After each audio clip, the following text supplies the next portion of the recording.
Hey everyone, welcome back to another Heritage type video. My name is Drew, and today we're looking at the brand new Barebone Skull Creator. With the Skull Creator, you can easily create custom skull artworks for your next project. It is an interactive graphic set that combines dozens of different skull types with hundreds of accessories you can see, like horns and weapons. Banners are included in all kinds of shapes and styles that allow you to quickly add and edit text.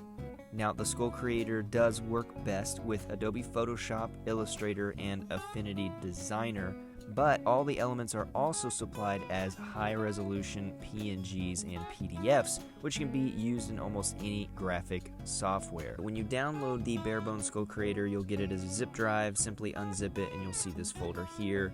Double-click in and you see fonts all in one folder here. Make sure you install those to your font book or your font folder in Windows. Some info here with some PDF docs that just explain how to use them. It kind of goes over that layered structure. Then the Skull Creator here has all three folders for Illustrator, Photoshop, and Affinity. The Illustrator and Affinity will have a layered and an overview file type, so a layered one is all of them, top to bottom in the layered structure, and then the overview is that file that has them all over the artboard for you to select and choose. The Photoshop one is just the layered file type, but again, we have these PNGs, these massive PNGs of all of the accessories here. Things like banners, of course, they don't have any text in them, but you can put that into your design software and then start editing them that way. So now we're going to create this stunning guy right here using both the layered technique and the overview technique, and so let's dive into that right now. Alright, so the instructions are pretty clear. I'm just going to start by turning stuff off over in the layers, turning stuff on that you can see there, like the eagle. Now check out the sign behind obviously needs to be raised up like I do right there, and I do a lot of resizing here. I ungroup the guns and putting them on the left and right, so you can obviously use all of these assets however you want. They don't have to be specific. They're not like locked in position. You can move them around like I'm doing a lot here, just resizing to make sure it's cohesive.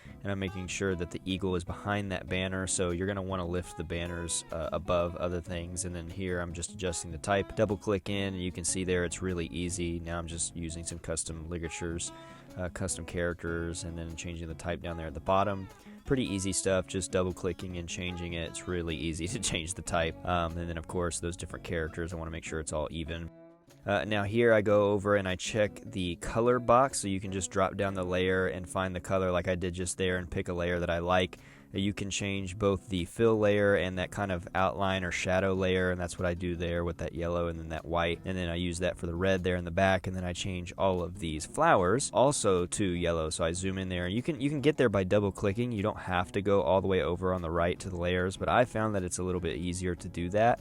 And then with the eagle, I select like the beak and the hands and stuff like that and change it that way. So I did want to show you the global color system, which you can find over by going to the little swatches panel here. And if you can't find it, just go to window and you can go down to swatches right here. You can see it's open over here on the right. And what's really cool about this is that if I just zoom in here on this, I can select any one of these colors, and you have these main colors with the little white checkered dash on the bottom right. I don't know what I'm saying here, but we'll double click open this one right here, and since this little box that says global is open, if I change this at all and then click preview, you can see that it changes it everywhere, which is really cool. So we can get a really cool color here.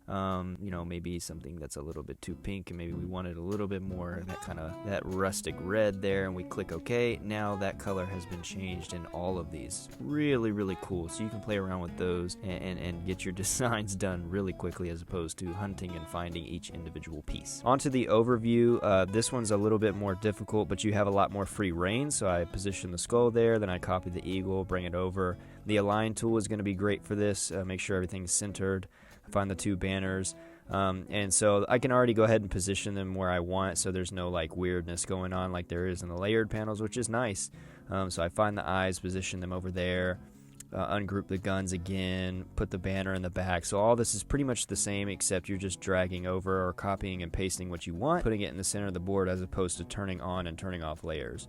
You still have to ungroup the flowers there, and I turn them around So you guys know how this is. I've already done it once, so I'm going to spare you from showing me position every single flowers, because the flowers did take a lot of time. The same thing with the color. You can either double click in, or you can find it over in the layers panel and just select the one that says color, and then I've changed them here. A little bit of difference in color. I'm not going to change every single flower just because you all already know how to do that. Pretty easy. I changed the gun to white. You can change the metal and the handle there, and of course you can size them up and down, and everything is completely vector. Okay, well, now you know how to use the Skull Creator bundle that we have put together so easily in terms of turning on and turning off layers, or you can just use that overview file to hunt and find and copy and paste whatever assets that you want. Again, I have linked that down below for you to go and check out for yourself. If there are any questions at all, or if I didn't touch on something, or if I did something too quickly, definitely go down to the comments, ask me a question, or tell me what you think. If you're already using the Skull Creator, tag us on Instagram or Facebook or wherever you're using it. You can use hashtag Heritage Type and hashtag Skull Creator. Don't forget to like this video, share it with someone that might be interested in this kind of bundle, and also don't forget to subscribe so that you can know when more videos like this are coming out. Thanks so much for watching, and I will see you in the next video.